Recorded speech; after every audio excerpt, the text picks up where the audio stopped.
Dan ini teguran untuk kita yang selama ini suka lalai terhadap sahabat Nabi, supaya mereka sadar, kamu nggak boleh lalai dengan kehidupan para sahabat Nabi. Jangan sampai anak kita lebih mengenal pahlawan hero, tetapi tidak mengenal tentang sejarah orang-orang besar yang ada pada agamanya. Karena mata rantai yang terputus dari kaum muslimin tentang kepahlawanan yang dimiliki para sahabat itu merupakan sebuah musibah. Anak-anak kalau sampai tidak mengerti tentang Umar bin Khattab, Sa'ad bin Abi Waqqas, tidak mengerti Tariq bin Ziyad, tidak memahami Bilal bin Abi Rabah, tidak memahami Ubay bin Ka'ab, dan sederet para sahabat yang mereka piawai di dalam kecerdasan mereka masing-masing pada potensi setiap ilmu yang mereka miliki. Kalau sampai anak kita, bahkan diri kita, tidak mengetahui betapa hebatnya mereka pada kehidupan ketika mereka menjadi bagian dari sahabat Nabi dan menjadi umatnya Rasulullah. Selamat datang di channel Langkah Iman Istiqomah. Jangan lupa like, komen, dan subscribe. Dan semoga kita semua mendapatkan ilmu yang bermanfaat. Amin. Alhamdulillah, tentunya senantiasa kita bersyukur kepada Allah atas seluruh nikmat yang Allah berikan kepada kita. Terutama kenikmatan ilmu, karena kenikmatan ilmu tidak Allah berikan kepada setiap manusia. Kenikmatan ilmu Allah berikan kepada setiap hamba yang Allah kehendaki. Dengan kenikmatan ilmu, kita akan tenang menghadapi kehidupan, kita akan tahu bagaimana kita membaca setiap petunjuk, dan bagaimana kita menjawab setiap ujian yang kita dapatkan di dalam kehidupan kita. Karena ilmu merupakan kunci jawaban dalam kehidupan kita. Kita kalau menghadapi ujian, tetapi tidak memiliki ilmunya karena kita tidak belajar, pasti kita dalam kondisi grogi, kita kondisinya ketakutan, kita frustasi, karena kita khawatir mendapatkan nilai yang jelek. Pada waktu pembagian rapot kita akan betul-betul gelisah. Kita khawatir bahwasanya kita tidak naik kelas karena ujiannya sering sekali kita tidak belajar dan kita tertidur. Kalaulah kita menghadapi ujian di waktu SMP dan SMA, ketika kita tidak belajar, ternyata menjadikan kita gelisah, tidak tenang, kita berkeringat dingin ketika pembagian nilai dan pembagian rapot, sama pula pada kehidupan kita. Kehidupan kita itu ujian. Kalau kita tidak memiliki ilmu, bagaimana kita bisa menghadapi kehidupan ini dengan tenang kalau kita tidak punya ilmu? Kita tidak tahu bagaimana mencari jawaban, dan kita akan frustasi dan depresi setiap kita menghadapi masalah dan konflik yang terjadi pada kehidupan kita. Inilah yang menjadikan kita sangatlah bersyukur kalau kita termasuk di antara manusia, di antara hamba Allah yang diberikan kenikmatan dengan ilmu. Kenikmatan ilmu yang datang pada kehidupan kita menjadikan kita tenang. Kita tidak perlu kebingungan, kita tidak perlu gelisah ketika kita menghadapi sebuah ujian di dalam kehidupan, karena sejatinya ilmu menenangkan kita dan akan memberikan jawaban atas setiap masalah yang kita jumpai. Semoga Allah senantiasa menjadikan kita mendapatkan ilmu yang menjadikan kita tidak perlu sombong, ilmu yang tidak menjadikan kita menjadi tinggi jiwanya dan hatinya, ilmu yang tidak menjadikan kita suka menyalah-nyalahkan orang dan suka untuk menodai dan menghujat orang lain hanya karena ilmunya mungkin belum sama persis dengan ilmu kita 100%. Semoga Allah memberikan kepada kita ilmu yang menyelamatkan kita pada kehidupan di dunia dan ilmu yang menyelamatkan kita pada kehidupan kelak kita di akhirat. Kepada Allah kita tentunya berharap. Dan tentunya harapan ini kita berikan kepada Zat yang tidak pernah mengecewakan setiap hamba dan makhluknya. Seluruh keluarga besar Majelis Taklim Ciniru yang semoga Allah rahmati. Kita tentunya paham bahwasanya perjalanan kita menuju kepada Allah adalah perjalanan yang bertambah dekat setiap kita berganti hari. Tidaklah matahari berganti dengan bintang dan bulan, lalu berganti dengan matahari, kecuali konsekuensinya perjalanan kita menuju kepada Allah semakin dekat. Tidak terlalu penting angka dalam umur yang telah kita lewati. Ada yang 30, ada yang 40, ada yang 50, ada yang 60. Tidak terlalu penting angka yang kita lewati pada perjalanan hidup. Karena yang lebih penting adalah apa yang kita bawa ketika kita berjumpa dengannya. Karena sesungguhnya umur itu hanyalah angka. Dan sesungguhnya yang paling penting bukanlah angka dalam umur kita, tetapi persiapan apa yang telah kita berikan secara maksimal ketika hari pertemuan dengan Allah semakin dekat. Itulah yang pernah terjadi dalam sebuah dialog yang indah antara Fudail bin Iyad ketika beliau bertanya kepada seseorang, "Kam umruka?" Berapa umurmu? Orang itu menjawab, "Sittuna sanatan." Sesungguhnya umur saya 60 tahun. Lalu Fudail bin Iyad berkata, ini seorang ulama, beliau berdialog dan mengomentari umur orang itu yang sudah 60 tahun. Berarti mundu sittina sanatan tasiru ilallah. Berarti kamu sudah berjalan 60 tahun menuju kepada Allah. Wa yushiku an tablugh. Dan sesungguhnya sebentar lagi kamu akan sampai pada hari pertemuan kamu ketika kamu sudah menempuh 60 tahun berjalan menuju kepada Allah. Yang indah dalam dialog ini adalah bahwasanya Fudail bin Iyad itu memotret umur bukan hanya sekedar angka, tapi beliau memandang umur adalah perjalanan manusia menuju kepada Allah. Ini pula yang menjadikan kita memiliki sebuah insight yang sama. Umur itu hanyalah bilangan, umur itu hanyalah angka. Tetapi di balik umur yang Allah berikan kepada kita, berapapun umur kita hari ini, sebenarnya ini merupakan perjalanan kita menuju kepada Allah. Ketika kita harus sadar dari kepingsanan kita selama ini bahwasanya kita sering tidak sadar bahwasanya kita sedang berjalan menuju kepada Allah, maka ketika kita mulai tersadar dari tidur kita yang panjang, ketidaktahuan kita bahwasanya perjalanan kita menuju kepada Allah, inilah pentingnya bagi kita untuk mengumpulkan semua poin yang bisa memberi manfaat pada kehidupan kita ketika berjumpa dengan Allah. Ilmu itu adalah poin. Amal solih adalah poin. Kebaikan yang kita lakukan adalah poin. Manfaat yang kita berikan kepada orang lain adalah poin. Kita kumpulkan sebanyak-banyaknya poin untuk kita supaya hari pertemuan yang semakin dekat kita sudah semakin siap dengan hari itu. Ketika banyak poin yang akan kita berikan pada waktu hari pertemuan itu datang. Maka inilah yang menjadikan kita membahas 40 karakteristik mereka yang dicintai oleh Allah, karena sesungguhnya dari setiap ilmu yang ada pada buku ini akan memberikan kepada kita poin yang kita ambil, lalu kita fahami ilmu itu, lalu kita amalkan supaya kita senantiasa mampu bertindak, senantiasa mampu berbuat sesuai dengan apa yang dicintai oleh Allah, supaya menjadikan indah pertemuan kita dengan Allah. Karena hidup kita diisi dengan perbuatan dan amalan yang dicintai oleh Allah. Dan inilah yang menjadikan kita membahas buku ini. Inilah yang menjadikan kita paham kenapa saya harus memberikan waktu yang sangat panjang membahas sebuah buku 40 karakteristik mereka yang dicintai oleh Allah. Karena membahas tentang apa yang dicintai oleh makhluk, membahas tentang apa yang dicintai oleh Sang Khalik itu penting untuk kehidupan makhluk. Dan itulah yang akan membuat kebahagiaan pada kehidupan ketika pertemuan kita dengan Allah tiba pada masanya dan pada waktunya. Inilah yang menjadikan kita semakin yakin waktu yang telah kita berikan, usaha yang telah kita lakukan, pengorbanan yang telah kita kerjakan di dalam kita membahas tentang buku ini, lalu berusaha mengikatnya dengan kefahaman, lalu berusaha mengamalkan sedikit demi sedikit, pelan tapi pasti, maka sesungguhnya ini merupakan sebuah perkara untuk memberikan keindahan pada waktu kita nanti berjumpa dengan Allah.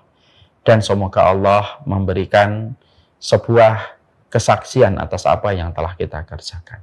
Inilah 40 karakteristik mereka yang dicintai oleh Allah. Sekarang kita akan menuju kepada pembahasan yang berikutnya, golongan yang ke-19. Kita kemarin sudah membahas cukup panjang tentang golongan yang ke-18, orang yang dicintai oleh Allah, yaitu adalah mereka yang saling mencintai semata-mata karena Allah.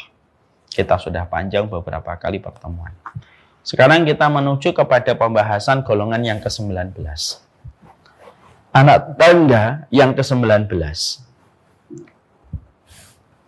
Orang yang ingin mendapatkan keridhaan dari Allah dan ingin memperoleh rahmatnya Allah, yaitu adalah mereka yang senantiasa memiliki sebuah sifat dan karakteristik. Mereka itu mencintai para sahabat Nabi.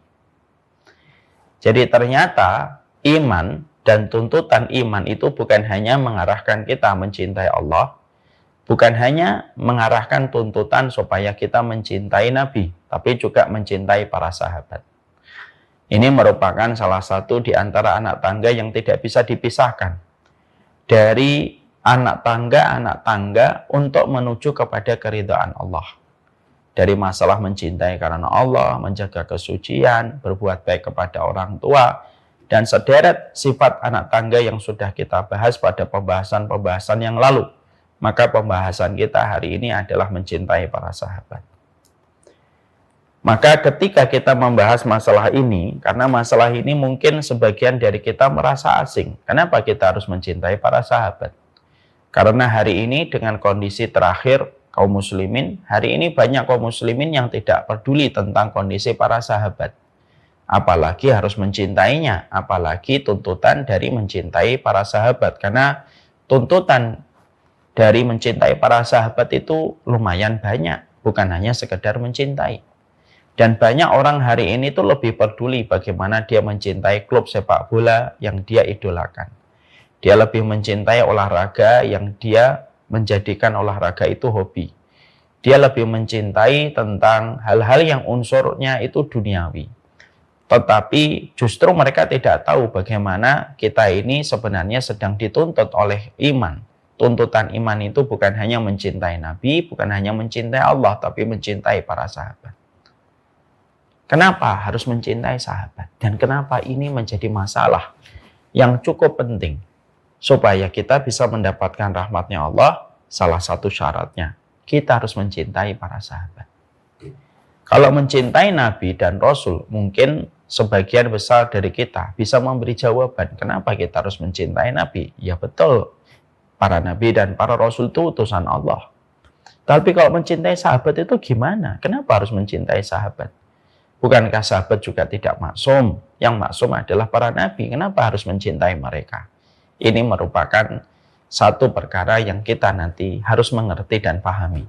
Supaya ketika kita paham latar belakangnya, why-nya, kenapa kita mencintai para sahabat, kita nanti akhirnya bisa mudah untuk mengeksekusi poin ini. Untuk kita terapkan pada kehidupan, bagaimana kehidupan kita harus mencerminkan kehidupan yang tidak lepas dari menjunjung tinggi para nabi, tetapi mencintai para sahabatnya. Mari kita bahas dulu. Poin yang pertama yang kita bahas adalah sahabat itu apa maksana? Ya. Jadi kalau kita membahas ya, definisi sahabat itu apa? Ini kan harus kita mengerti dulu. Kalau kita tidak mengerti definisi para sahabat, maka sesungguhnya kita nanti kebingungan siapa itu sahabat. Maka sesungguhnya dikatakan oleh para ulama, sesungguhnya definisi sahabat itu adalah orang yang hidup pada masa dengan Nabi Shallallahu Alaihi Wasallam. Mereka melihat Rasulullah, mereka hidup pada masa dengan Nabi Muhammad. Mereka bukan hanya hidup satu masa dengan Nabi, tapi mereka juga melihat Rasulullah dan mereka mati dalam kondisi mereka beriman. Itu yang dinamakan dengan sahabat. Maka pada definisi sahabat inilah akhirnya kita nanti memahami bahwasanya kalau ada seorang sahabat, kalau ada seorang manusia, dia ternyata hidup dengan Nabi satu masa, tetapi tidak melihat Nabi, maka tidak bisa disebut dengan Nabi. Tidak bisa disebut dengan sahabat. Ataupun ketika kita mendapati ada seorang sahabat, ada seseorang yang hidup pada masa dengan masa Nabi, tapi dia tidak beriman dengan iman yang benar kepada Rasulullah, maka tidak bisa disebut dengan sahabat. Sebagaimana kayak Abdullah bin Ubay. Ya, Abdullah bin Ubay ini adalah seorang munafik. Ketika dia menjadi munafik, membenci Nabi, menyimpan kebenciannya dan kejahatannya kepada baginda Nabi Shallallahu Alaihi Wasallam, orang munafik tidak bisa disebut dengan sahabat Nabi karena mereka sejatinya tidak beriman sepenuh hatinya dan sepenuh jiwanya kepada baginda Nabi. Kalau ada orang hidup pada masa dengan Nabi tapi tidak berjumpa dengan Nabi, tidak bisa disebut dengan sahabat. Contohnya Najasyi. Maka sesungguhnya beliau hidup pada masa dengan Nabi, beriman dengan Nabi, tapi tidak pernah berjumpa dengan Nabi. Atau ketika ada seseorang yang hidup pada masa dengan masa Nabi, beriman dengan Nabi, tetapi mereka murtad setelah Nabi Muhammad SAW meninggal dunia, maka tidak disebut dengan sahabat. Jadi sesungguhnya para sahabat itu definisinya jelas. Orang yang hidup satu masa dengan Nabi, berjumpa dengan Rasulullah SAW secara langsung, beriman kepada apa yang didakwahkan oleh Rasulullah dengan benar, lalu mati dalam kondisi beriman dan tidak sama sekali menukar keyakinannya dan tidak keluar dari lingkaran keimanan, maka itulah yang disebut dengan para sahabat Nabi. Itulah yang kita harus pahami, poin yang pertama. Maka para sahabat sendiri, kalau kita memahami bahwasanya para sahabat terdiri dari dua kelompok besar. Ada kelompok muhajirin, ada kelompok ansor. Muhajirin itu adalah para sahabat yang datang dari Mekah menyelamatkan agamanya berpindah ke kota Madinah. Muhajirun atau muhajirin itu merupakan subjek dari pelaku orang yang melakukan perjalanan hijrah, itu namanya muhajirin. Orang yang pindah dari Makkah menuju Madinah itu muhajirin. Orang yang menolong Nabi dan menolong para muhajirin yang datang dari Mekah menyelamatkan agama mereka menuju kepada daerah Madinah, Yasrib dulunya, maka disebut penolong itu disebut dengan kaum Ansor. Maka sesungguhnya sahabat itu ada muhajirin, ada pula Ansor. Dan dua-duanya mendapatkan posisi dan tempat yang sangat mulia di sisi Allah. Dan disebutkan di dalam surat At-Taubah ayat yang ke-100. Wasabiqunal awwalun minal muhajirin wal ansar walladzina tabauhum bi ihsan. Sesungguhnya kalangan muhajirin dan ansar dari kalangan yang pertama kali masuk Islam. Sesungguhnya mereka telah ridho menjadikan Allah menjadi Rabb bagi mereka dan Allah pun ridho kepada mereka. Ini menunjukkan kelasnya seorang muhajirin dan ansar. Levelnya, posisinya mereka begitu tinggi. Maka sesungguhnya seluruh para nabi merupakan makhluk yang paling mulia di atas muka bumi ini. Maka setelahnya adalah para sahabat. Makanya Abdullah bin Mas'ud, beliau berkata, ketika Allah menciptakan Nabi Muhammad, Allah melihat hati. Maka tidak ada hati yang paling bersih kecuali adalah hatinya para sahabat. Orang yang paling paham agama, orang yang paling dalam ilmunya, orang yang paling paham tentang sunnah dan petunjuk Nabi, orang yang paling ringan beban hidupnya, itulah para sahabat. Dikatakan oleh Abdullah bin Mas'ud, qauman ikhtarahumullah li suhbatin Nabi.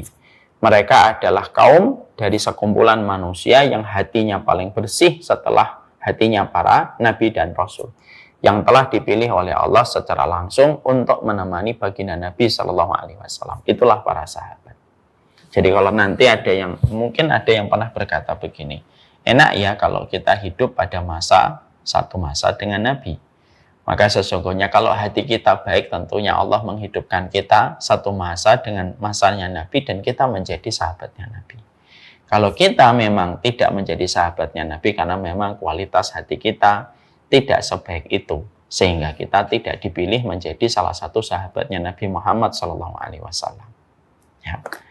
Maka para sahabat ini, jumlah mereka, sebagian para ulama mengatakan di antara 120 sampai 140 ribu. Jumlah para sahabat dihitung pada saat haji wada yang terakhir yang dilakukan Nabi Shallallahu Alaihi Wasallam beberapa waktu sebelum beliau meninggal dunia. Dan para sahabat ini begitu besar jumlah mereka, sebelum akhirnya setelah wafatnya Nabi mereka berpencar ke banyak wilayah dan di berbagai macam tempat untuk menyebarkan agama Allah, sehingga akhirnya tersebarlah agama yang diemban oleh Nabi Muhammad, tersebar dari timur ke barat, dari matahari terbit hingga matahari tenggelam, yang dibawa para sahabat ketika mereka menyebarkan agama yang hanif dan agama yang lurus ini. Inilah para sahabat. Jadi sudah paham ya, siapa itu para sahabat Nabi, dan dikatakan dengan kata sahabatun, para sahabat Nabi Shallallahu Alaihi Wasallam. Yang kedua yang kita harus pahami, kenapa kita harus mencintai para sahabat? Ini kan menjadi sebuah pertanyaan. Sepenting itukah para sahabat? Ya, posisi mereka, kelas mereka, sampai kita orang yang beriman ketika mengikuti baginda Nabi, salah satu petunjuknya adalah kita harus mencintai para sahabat Nabi Shallallahu Alaihi Wasallam. Sepenting apa kita mencintai para sahabat Nabi, dan apa kaitannya dengan urusan agama kita dengan kita mencintai para sahabat Nabi? Maka setidaknya jawaban ini akan kita temukan di dalam pembahasan banyak sekali para ulama. Dan ini juga sebelum saya meneruskan, maka fahamilah bahwasanya agama yang benar itu adalah agama yang mengimani dan mencintai para sahabat sebagaimana diperintahkan oleh Allah dan Rasul-Nya. Makanya kita tidak bisa menerima kalau di dalam agama ini ada yang tidak sepakat dalam persoalan pokok ini atau dalam persoalan primer ini. Mereka tidak mau mencintai para sahabat, mereka tidak mau mengimani para sahabat, dan tuduhan-tuduhan yang sangat tidak pantas mereka tujukan kepada para sahabat, hati-hati. Itu termasuk perkara yang bukan masalah perbedaan para ulama, tapi ini sudah termasuk pada sebuah penyimpangan. Ya. Jadi kalau masalah sahabat itu bukan masalah furu', tapi masalah usul.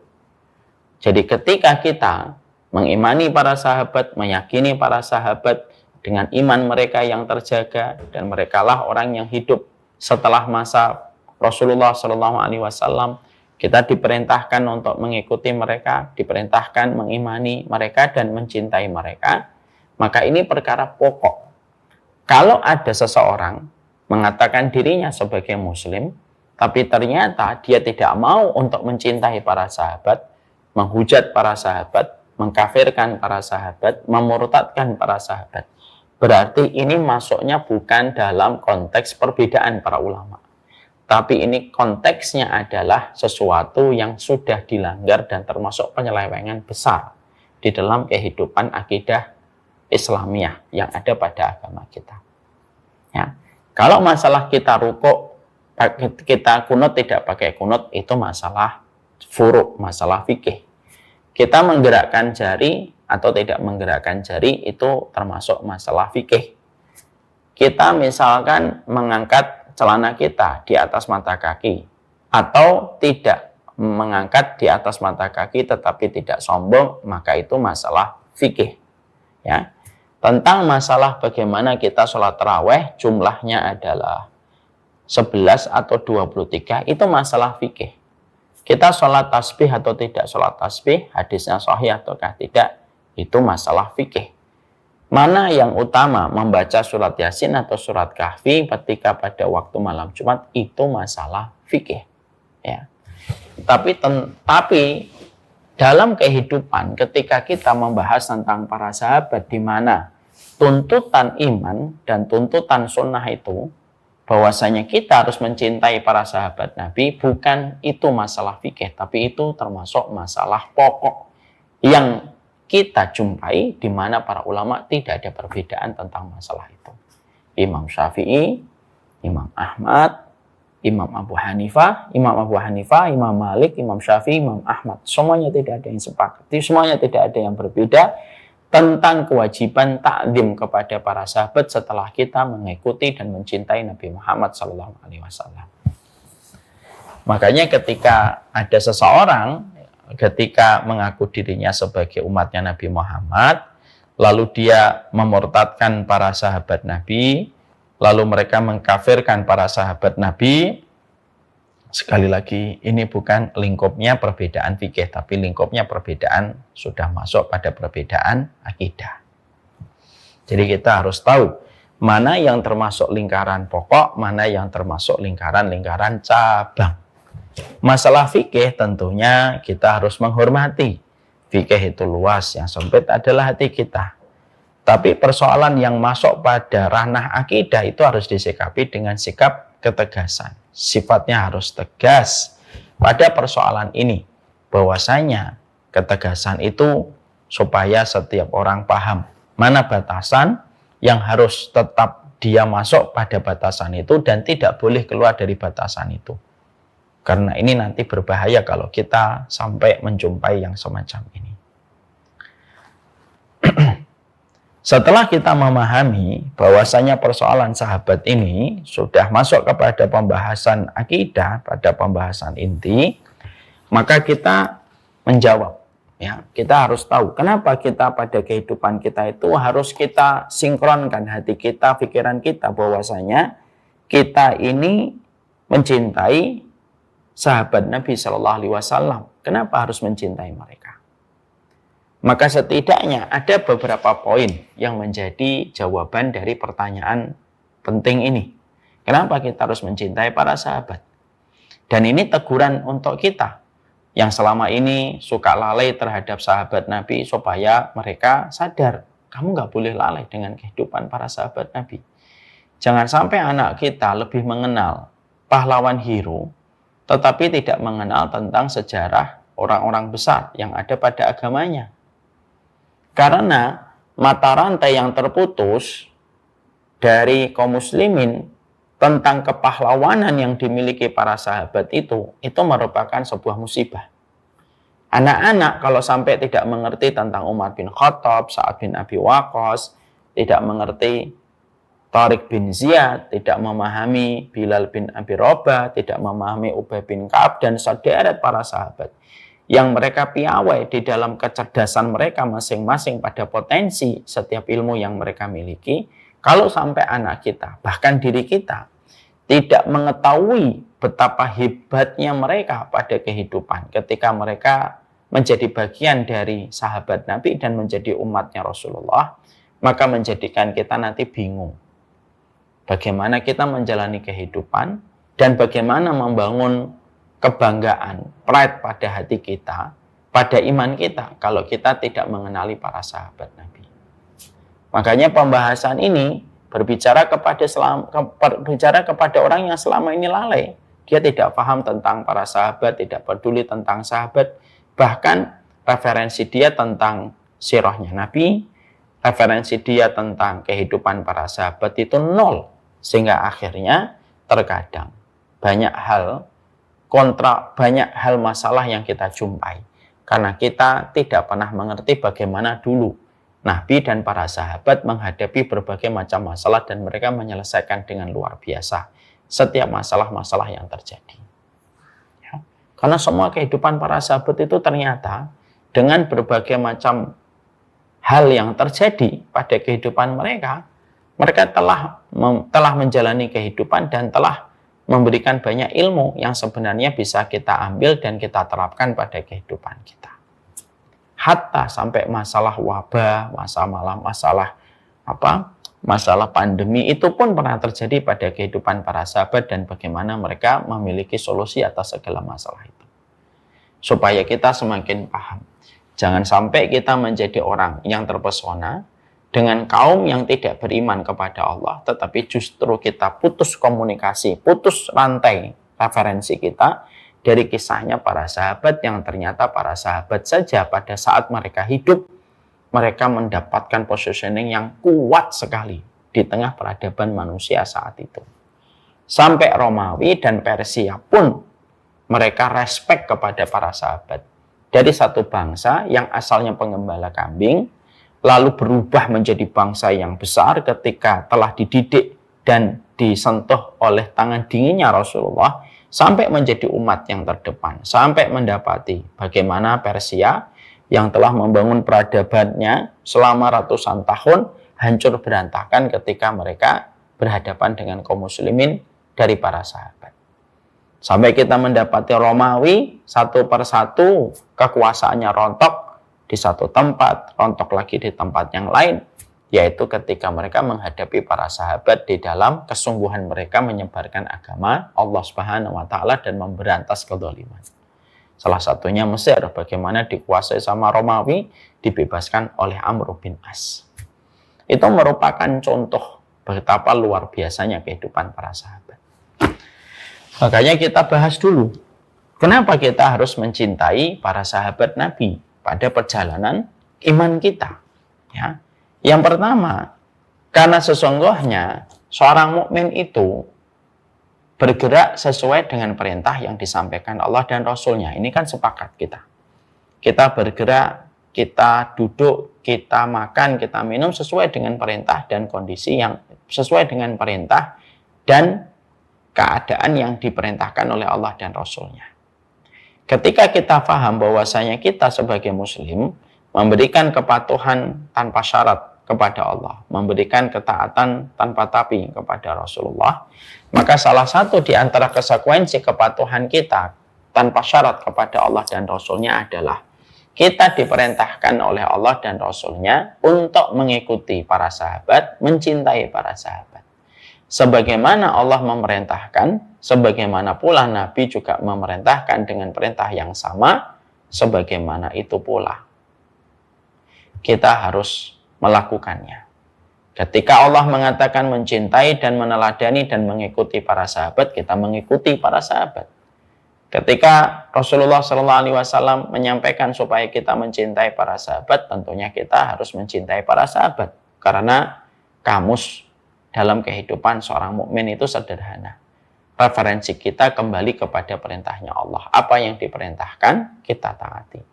Apa yang tidak diperintahkan dan dilarang, kita tinggalkan. Sederhana itu saja konsep kita ini dalam kehidupan iman. Ya. Sekarang mari kita menyampaikan bahwasanya Rasulullah Shallallahu Alaihi Wasallam menyampaikan kepada kita bahwasanya perintahnya mana datang dari Rasulullah. Kita mendapati dalam satu riwayat Bara' bin Azib, Rasulullah Shallallahu Alaihi Wasallam menyampaikan di dalam hadis Bukhari Muslim, Sami'tu an-nabi yaqul fil ansar la yuhibbuhum illa mu'minun wa la yubghiduhum illa munafiqun faman ahabbahum ahabbahullah wa man abghadahum abghadahullah. Ya. Maka dari Bara' bin Azib Rasulullah bersabda, aku mendengar Nabi Shallallahu alaihi wasallam bersabda bahwasanya Nabi bersabda tentang Ansar. Rasulullah mengatakan la yuhibbuhum illa mu'minun. Tidaklah mencintai sahabat Ansor kecuali orang yang beriman. Wala yubghiduhum illa munafik, dan tidaklah yang membenci sahabat Ansor kecuali orang munafik. Siapapun yang mencintai sahabat Ansor, maka dia telah dicintai oleh Allah.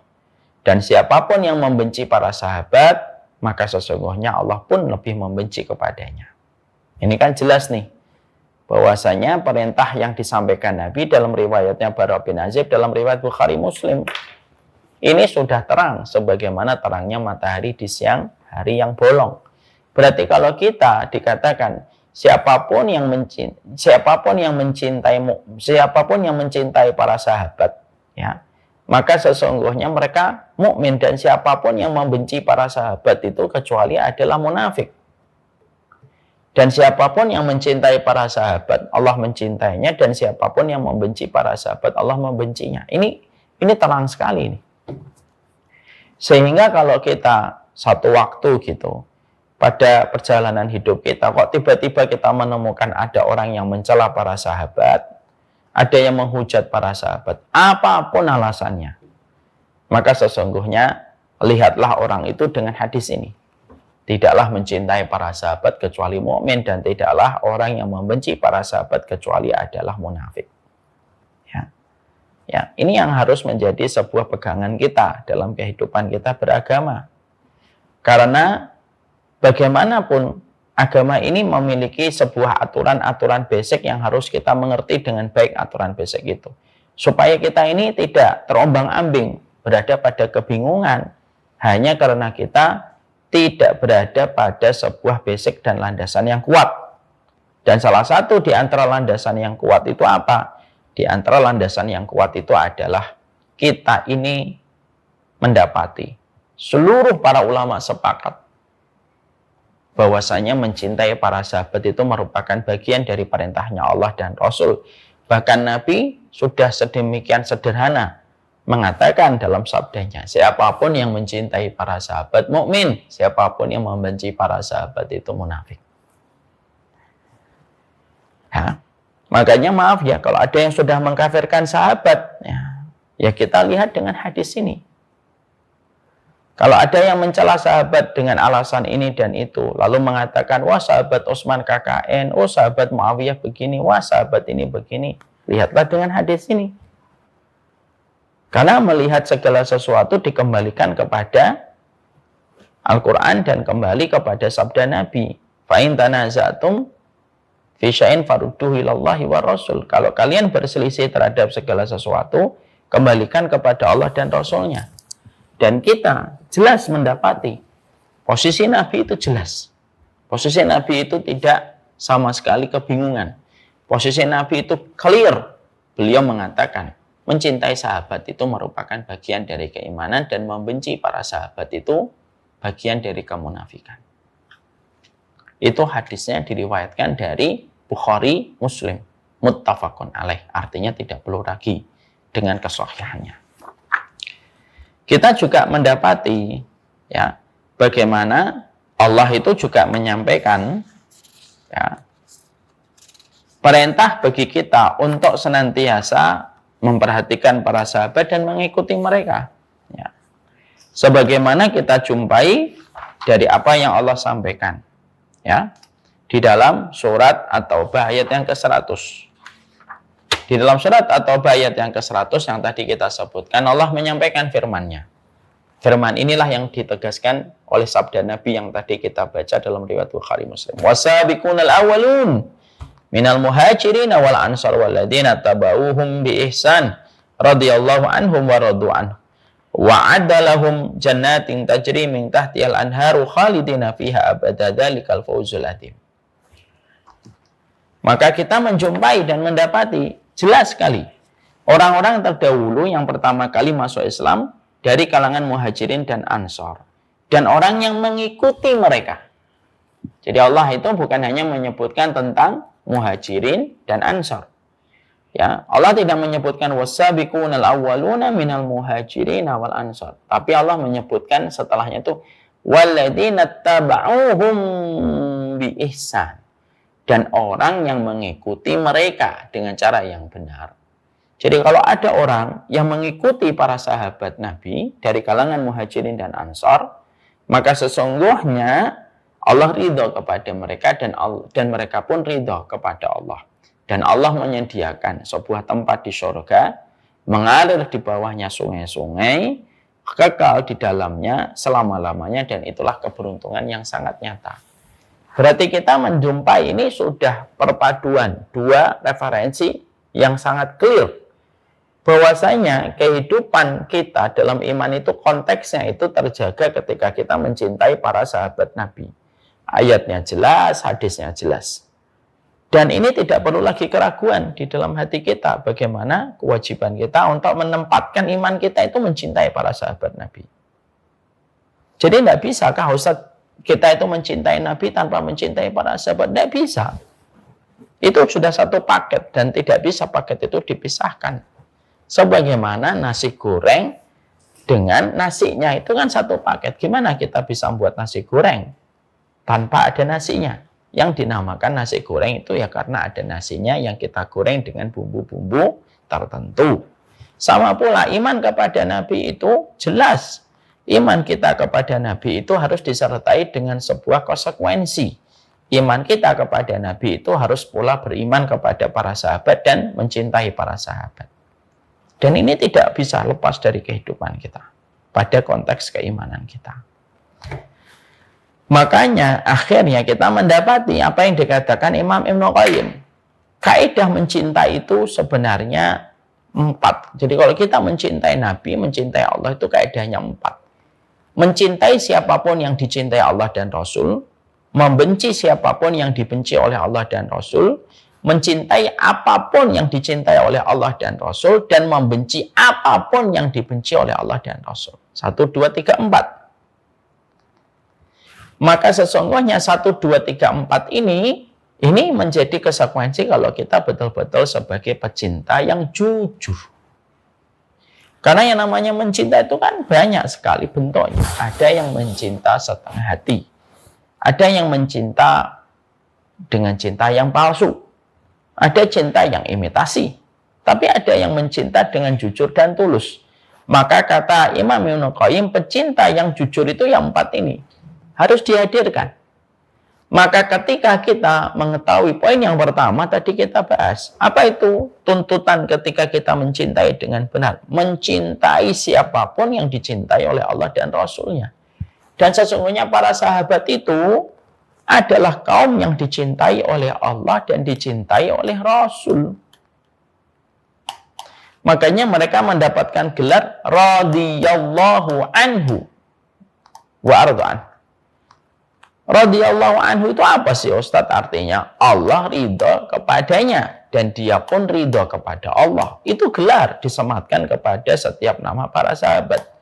Karena apa? Keutamaan mereka yang begitu besar dan bagaimana mereka telah dinobatkan sebagai kaum yang telah dicintai oleh Allah dan Rasul-Nya. Sehingga ketika mereka telah dinobatkan menjadi kaum yang telah betul-betul dicintai oleh Allah dan Rasul-Nya, maka sesungguhnya itulah kewajiban kita untuk mencintai siapapun yang dicintai oleh Allah dan Rasul-Nya. Dan itu adalah para sahabat. Nah, ini Allah sampaikan pula kembali di dalam surat Al-Fatih kan. Allah juga menyampaikan bahwasanya kecintaan Allah kepada Muhajirin dan Ansor itu begitu besar. Ya.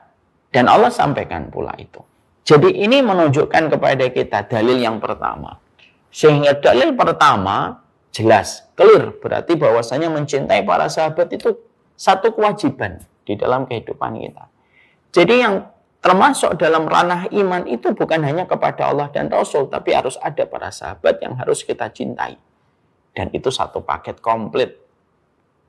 Di mana paket ini bukan pilihan, tapi paket ini merupakan sebuah tuntutan dan konsekuensi yang tidak terpisahkan di antara keduanya. Ini yang pertama. Dalil yang kedua, kenapa kita harus mencintai para sahabat Nabi?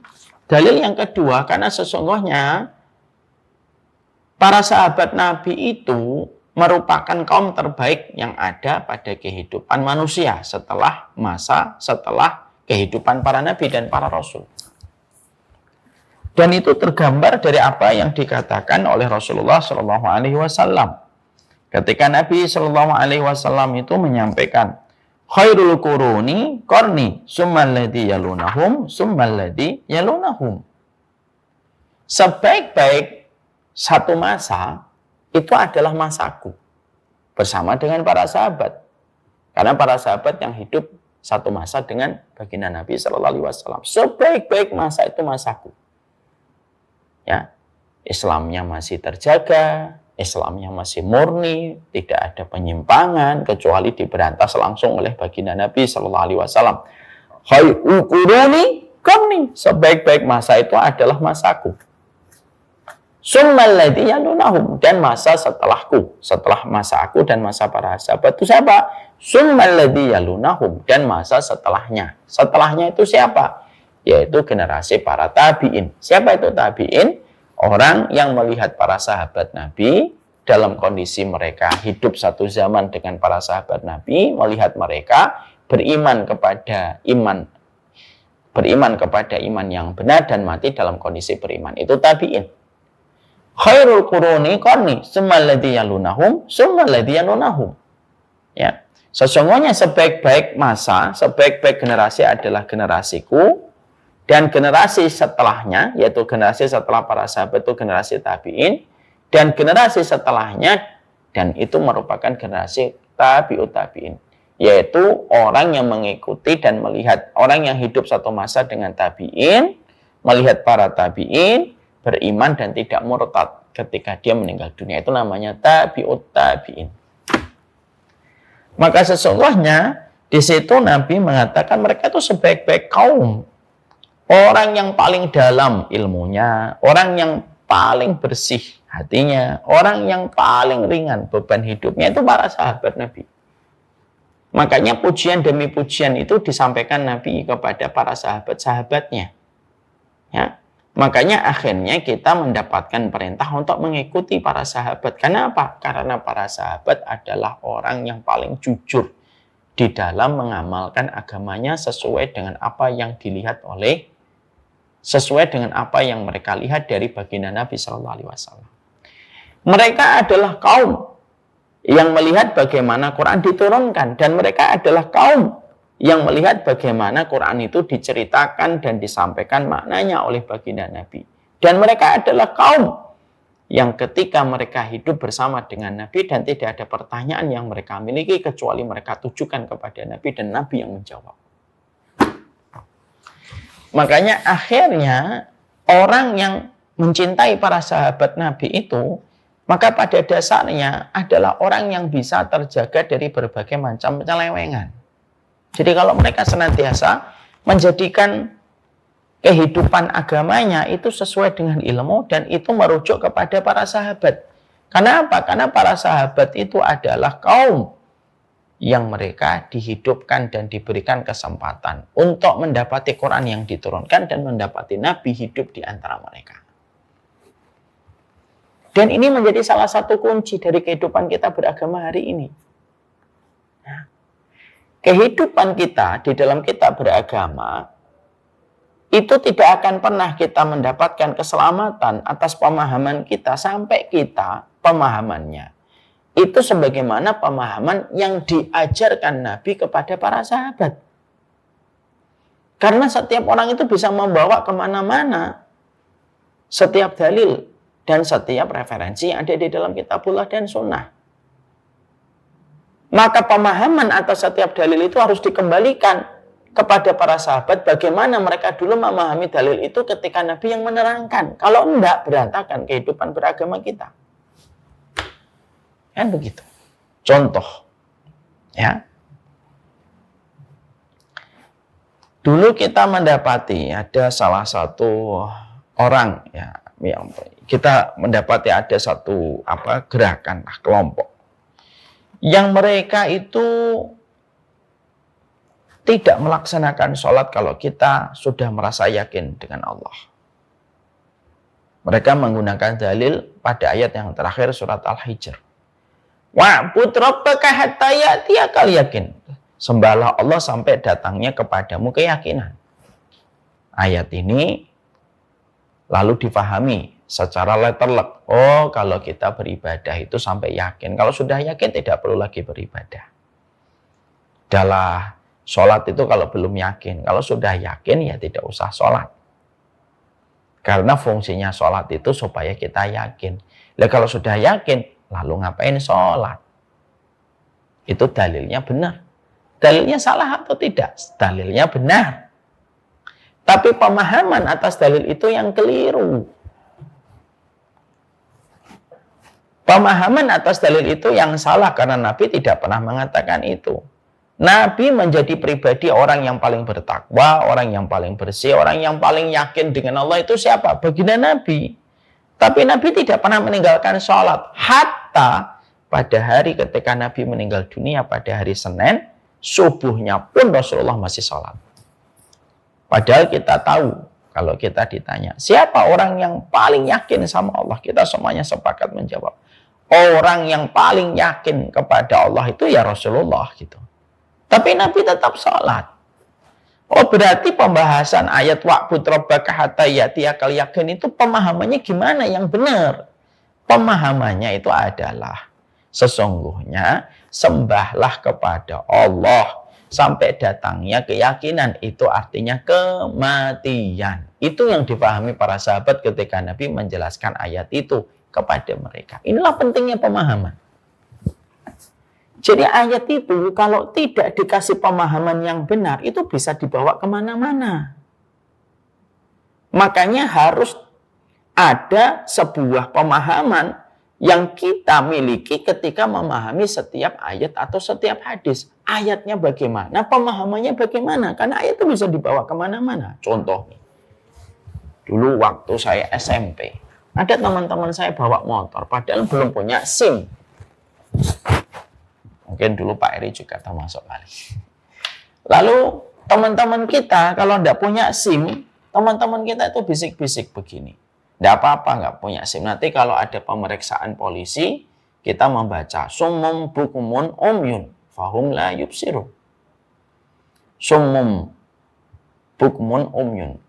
Summum itu tuli, bisu, dan buta dalam kondisi tidak tahu. Kalau kita pikirin secara logika, oh iya ya masuk akal ya. Jadi kalau kita baca itu nanti polisinya tidak melihat kita karena dia dalam kondisi sebagaimana dibutakan, ditulikan, dan tidak bisa bicara. Kalau kita berpikir otak-atik mantok logika, ya masuk akal dan ada relevansinya. Tapi kan ayat itu bukan bicara untuk pemeriksaan polisi, itu kan ayat bicara tentang kondisi kaum yang tidak beriman. Tidak ada hubungannya dengan bapak polisi dalam pemeriksaan dan penilangan di jalan. Tapi dulu di SMP itu membaca itu kalau ada pemeriksaan apapun. Kalau masuk kelas tiba-tiba ada pemeriksaan tas dari guru BP, nanti baca itu.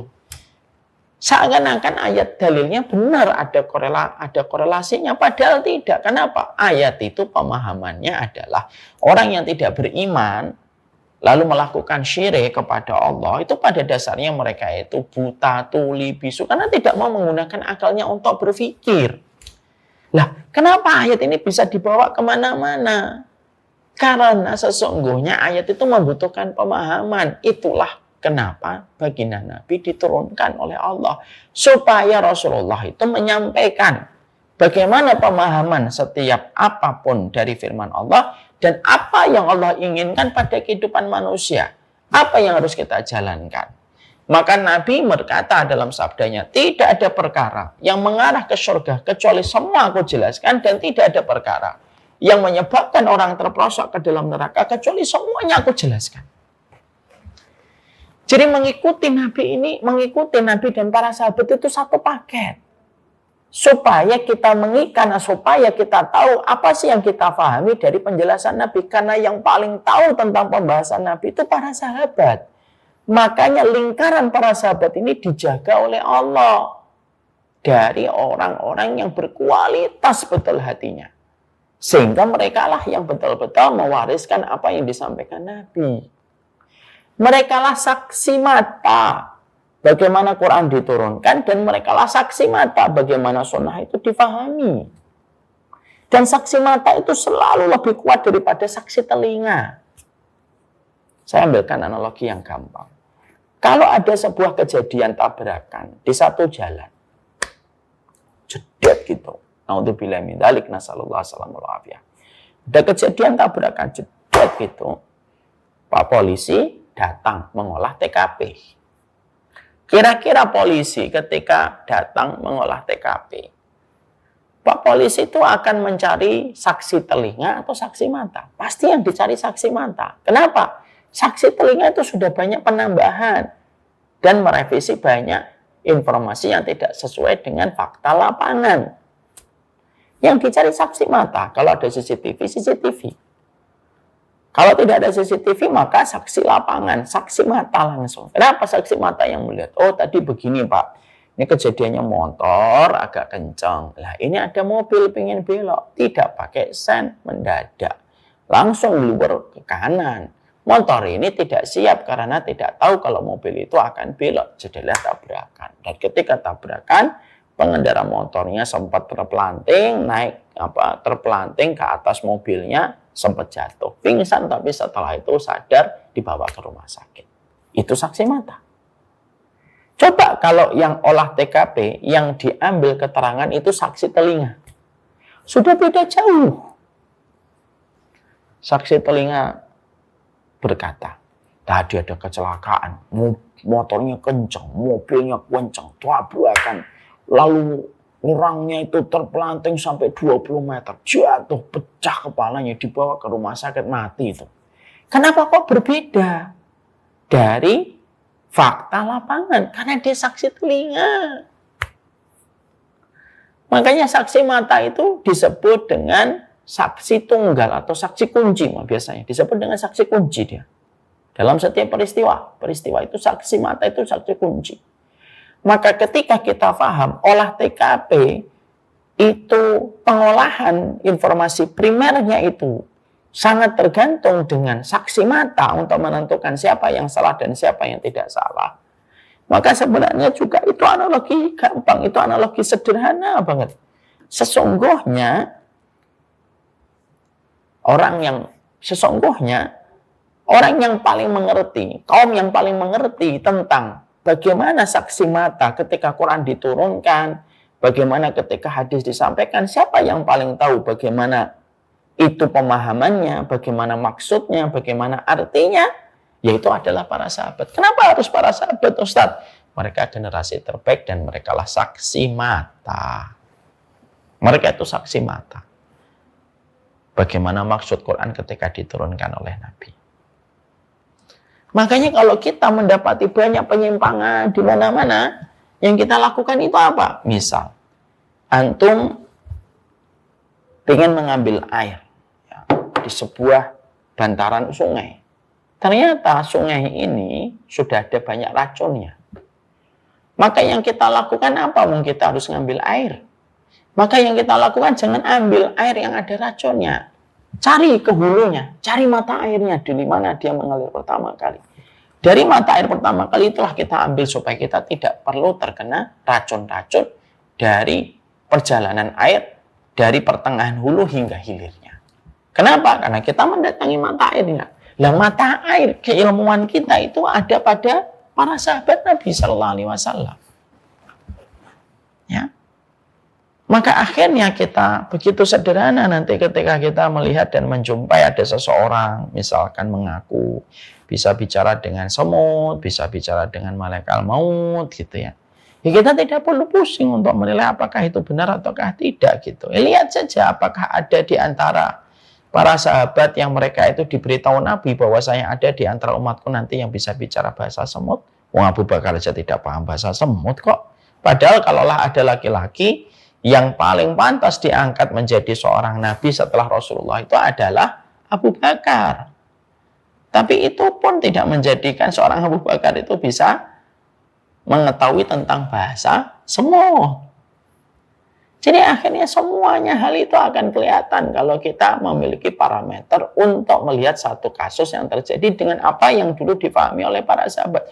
Sehingga akhirnya kita akan memiliki parameter kebenaran. Tanpa menafikan para sahabat juga terkadang mereka berbeda pendapat. Dan ini harus dipahami dengan ma'ruf supaya kita betul-betul memahami, supaya kita betul-betul belajar dengan sungguh-sungguh. Tanpa menafikan para sahabat juga terkadang memiliki perbedaan pendapat. Iya. Makanya akhirnya kalau ada orang lalu menyuarakan sebuah narasi untuk membenci para sahabat dan ada kelompok yang membuat narasi untuk mengkafirkan seluruh para sahabat. Kira-kira maksud dan grand design-nya apa? Kalau sampai ada satu narasi yang dibangun untuk menyesatkan para sahabat dan mengatakan para sahabat itu murtad. Karena ada sebuah agenda rahasia mereka. Mereka ingin memasukkan ajaran yang mereka miliki sendiri supaya orang tidak lagi memiliki legitimasi dan trust kepercayaan kepada para sahabat sehingga akhirnya orang begitu mudah disesatkan kemana-mana sesuai dengan apa yang mereka pahami. Jadi itulah yang menjadikan kenapa ada kelompok orang yang getol sekali mengkafirkan para sahabat. Karena para sahabat itu referensi. Jadi ketika ini masih menjadi referensi bagi muslim, ya tentunya muslim susah untuk di brainwash otaknya. Tapi kalau seorang muslim sudah tidak lagi memiliki legitimasi dan trust kepada para sahabat, ya sudah. Berbagai macam informasi akan dimasukkan mudah dan akan di brainwash dengan begitu gampang. Nah itulah yang kedua. Kenapa kita mencintai para sahabat. Yang ketiga, yang keempat, nanti kita bahas insya Allah. Setidaknya kita sekarang paham ya. Kita sudah mulai mengerti. Oh ternyata Masya Allah ya. Ternyata kita mencintai para sahabat Nabi itu Masya Allah. kita mencintai sahabat Rasulullah Shallallahu Alaihi Wasallam itu ternyata bukan hanya pilihan, tetapi sejatinya itu merupakan sebuah tuntutan di dalam kita mencintai para sahabat Nabi. Jadi akhirnya ini bukan sifatnya pilihan. Yang mau silahkan untuk beriman kepada Nabi, silahkan, yang tidak mau juga tidak apa-apa. Bukan. Mencintai para sahabat bukan pilihan, tapi mencintai para sahabat adalah sebuah tuntutan yang tidak bisa dilepaskan. Makanya mencintai para sahabat itu tidak pernah menjadi kelompok dan golongan tertentu. Makanya akhirnya apa? Karena apa? Mencintai para sahabat itu merupakan kewajiban kepada seluruh kaum muslimin. Maka siapapun yang telah mencintai para sahabat, maka mereka telah berdiri di atas ajaran salafus salih. Jadi ajaran salaf itu bukan kamu ngaji sama siapa, tapi ajaran salaf itu adalah ketika engkau menjadikan pemahaman agamamu, manhajnya itu berdiri di atas keilmuan. Kamu yakin apa yang kamu perbuat di atas dalil ilmu, dan kamu mengimani para sahabat. Itulah yang disebut dengan salafus salih. Yang disebut dengan orang yang mengikutinya dengan salafi. Jadi kalau arti salafi itu kelompok, ya kita bukan kelompok. Ya, jadi kalau saya tanya Ustaz salafi, kalau artinya salafi apa? Kalau harus ngaji ini sama ngaji orang ini harus baru disebut salafi, ya kita bukan salafi. Tapi kalau arti salafi itu artinya adalah bahwasanya kita semuanya penunjuk kepada Nabi, mengikuti para sahabat, mencintai para sahabat, mendasarkan perbuatan kita dengan dalil, insya Allah itu adalah salafi. Saudara-saudara kita pun yang lainnya itu pun salafi, dan itulah arti yang kita harus mengerti. Wassalamualaikum warahmatullahi wabarakatuh. Walhamdulillahirabbil alamin.